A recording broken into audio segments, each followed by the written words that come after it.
А во студиото разговарам со мојот гостин Атанас Угрински, хидролог во Управата за хидрометеоролошки работи. Добар ден и добре дојдовте. Добар ден и благодарам на поканата.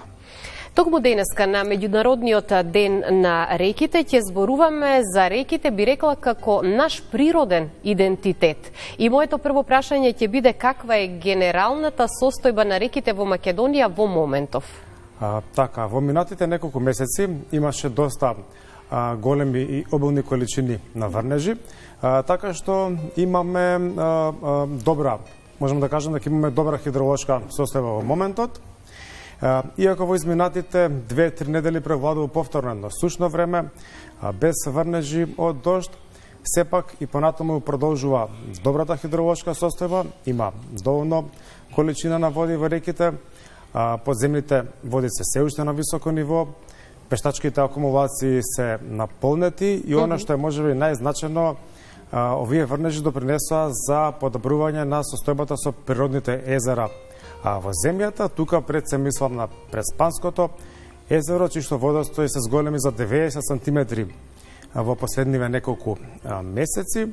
Исто така до Иранското го зголеми водостојот за околу 50 сантиметри, а нивото на Охридското езеро е само на 6 сантиметри под максимално дозволениот максимум.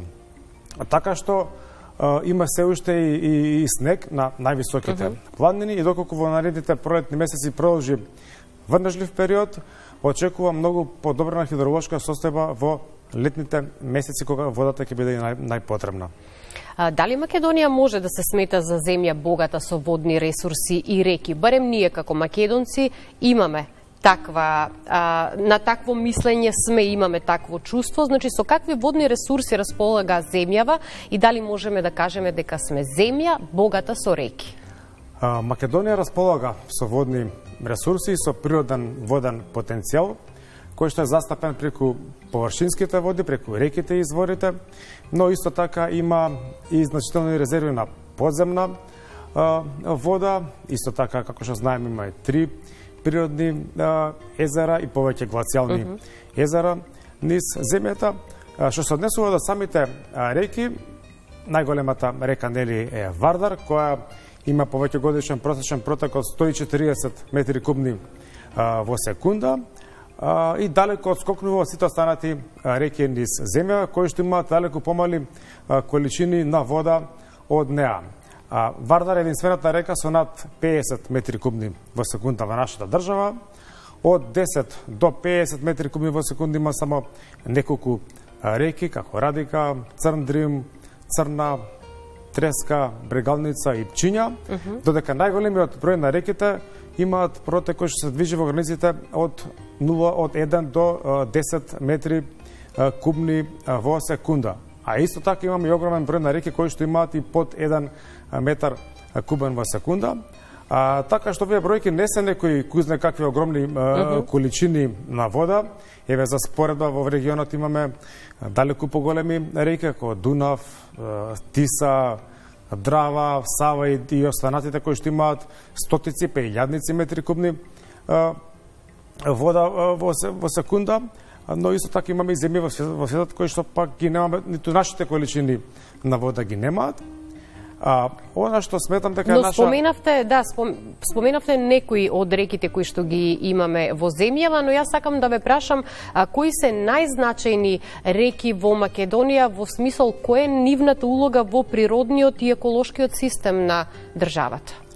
Така, значи имаме повеќе реки кои што се чисти и природни убави реки, а пак добар дел од реките се искористени нивниот хидропотенцијал е искористен за најразличните потреби за производство на електрична енергија, за наводнување, за одводнување, за заштита од поплави и така натаму. И тоа е направено преку големите водостопански системи кои што во најчестиот случај се повеќе наменски.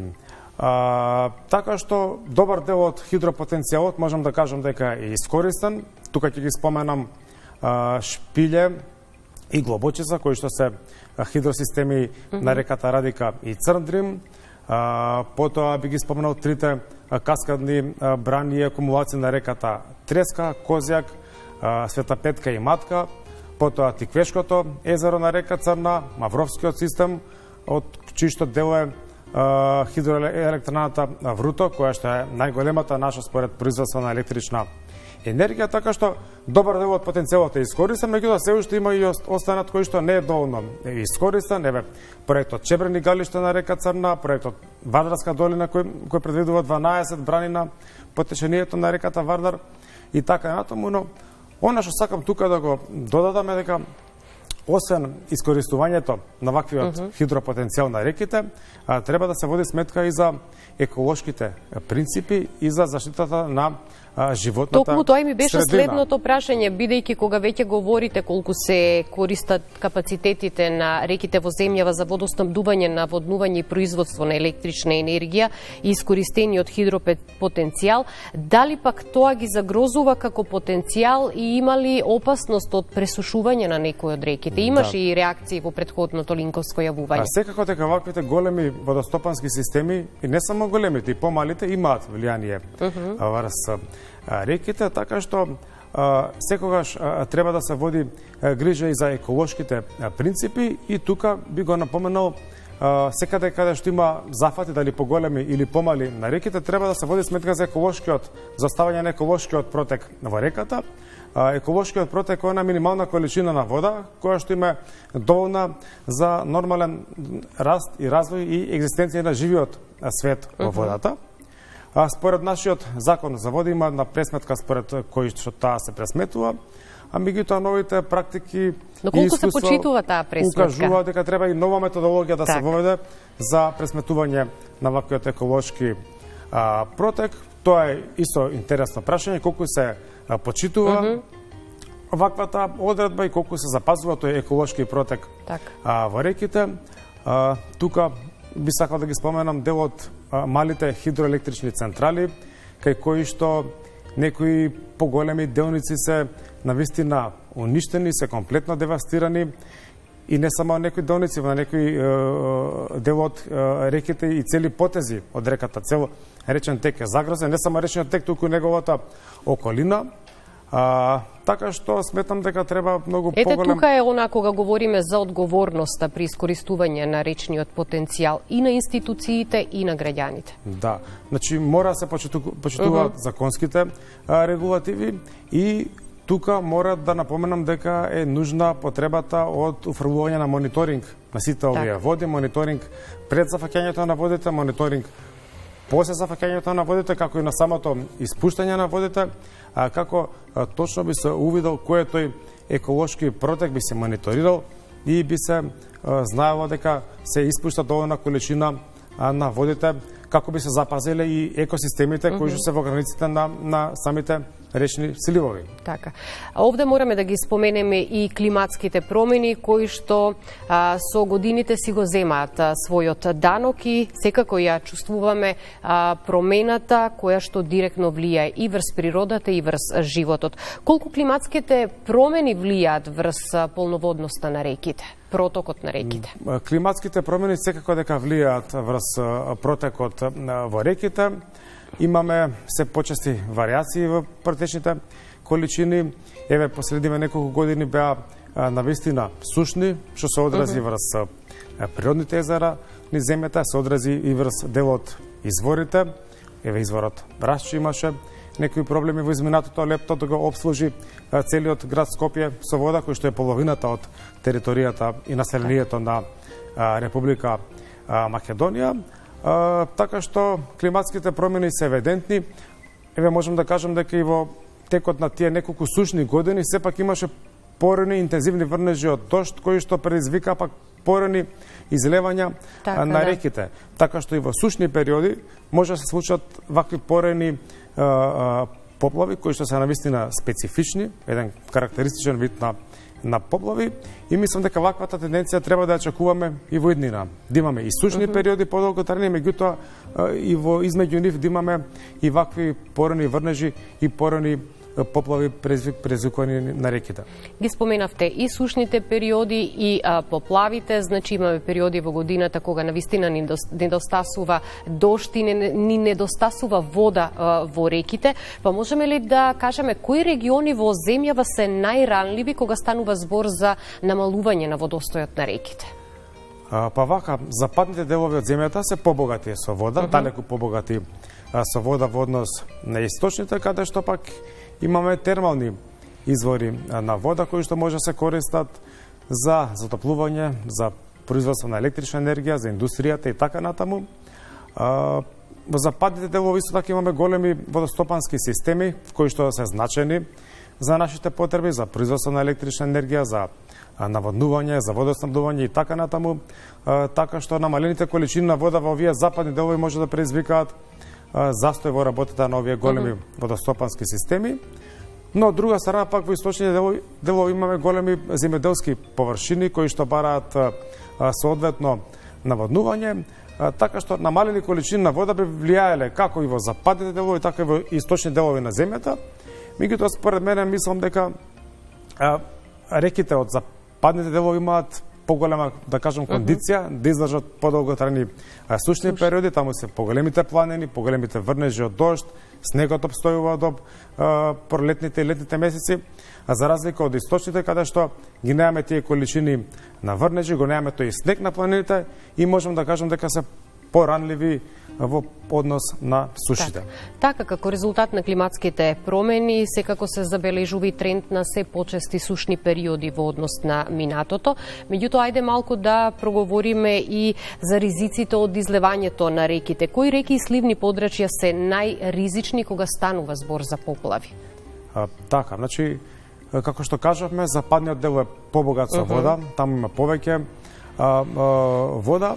Меѓутоа, ризикот од поплави можам да кажам дека е поизразен во источните делови од земјата, затоа што таму има покритична инфраструктура, повеќе куќи, дворови, патишта, блиску до речните корита, има поголем број на канали за наводнување и одводнување поради карактерот на земјиштето во тие делови.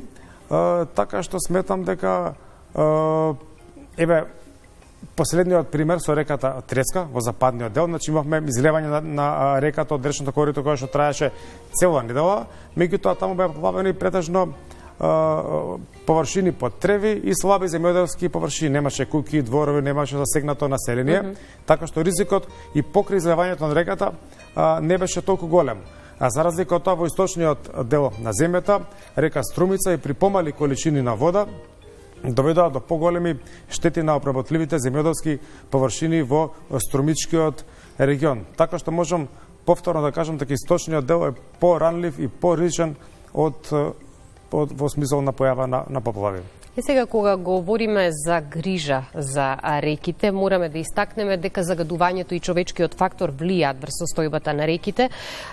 Можеме ли да кажеме што треба да се направи за подобра заштита и оддржливо управување со речните екосистеми? Морам да истакнам дека тука многу е важна еколошката свест и одговорноста на граѓаните, но и на надлежните институции. Така, речи, најпрво треба се почитуваат законските прописи, законската легислатива, тоа е првото нешто што треба се направи и секако во втор план тоа е она грижа на самите граѓани, менување на самите нивни навики. Тоа би можело да се направи преку разни видови на, трибини, едукации, тренинзи и така натаму да се подигне таа наша свест, да не фрламе ѓубре и отпад во реките и шут, со што не само што ја наградуваме самата природа, туку и загадуваме водите, а и тоа представува и директна опасност од појава на поплави и при непоголеми и при помали количини на вода во нив. Вие како Управа за хидрометеоролошки работи ја следите, нели, состојбата, со прогнозата и временските прилики, секако извршувате одредени мерења и давате соодветни информации таму каде што треба и до институциите и до граѓаните. Што покажуваат податоците од мерењата? Дали во иднина не очекуваат повеќе екстреми, суши и поплави? Сведоци сме веќе на појава на екстреми во последните години. Да, токму така. Сметам дека тоа не очекува во иднина. Се повеќе испреплетување на сушни периоди и влажни периоди. Спомнавме дека и на сред сушни години може да се појават овие порани врнежи и порани излевања на реките. И мислам дека таквиот тип на поплави е она што треба да го очекуваме во наредниот период. И се испоставува дека таквиот вид на поплави може да бидат дури поразорни, со поголеми материјални штети, со поголеми жртви и од самите големи речни поплави, така што дефинитивно како резултати на климатските промени во иднина очекуваат поголем број на суши, но и поголем број на вакви порани излевања и порани поплави на реките. Токму со денешната тема во емисијата на Меѓународниот ден на реките го даваме, нели, нашиот апел за значењето на реките и поголема грижа за нив, па затоа која ќе биде вашата порака за крај на разговорот до граѓаните, односно до јавноста, за значењето на реките и нивното зачувување? Да, јас најпрво би посакал да продолжи ваквата добра хидролошка состојба во земјата, да има доволно количина на вода во реките, во подземјето, во изворите, како би се избегнали непријатни ситуации во престојниот летен период, како недостиг на вода за пиење. Но исто така сакам да порачам со водите да се управува, мојот апел е со водите да се управува рационално, да нема заводно губење непотребно на вода, особено на која што можеме да ја користиме за пиење. Како што спомнавме, да не фрламе, да ги смениме тие навики, да не фрламе ѓубре, отпад и шут во самите реки, да не градиме во нивната близина и секаде каде што е можно да се запази чистиот и природен речен тек на реките, со што би се запазила и екзистенцијата на самите екосистеми во нив. Продолжете како Управа за хидрометеоролошки работи да ја следите состојбата, секако ние секојдневно очекуваме нови информации од вас за временската прогноза, нели, да бидеме секогаш подготвени. Ви благодарам многу за гостувањето. Ви благодарам и на вас за поканата.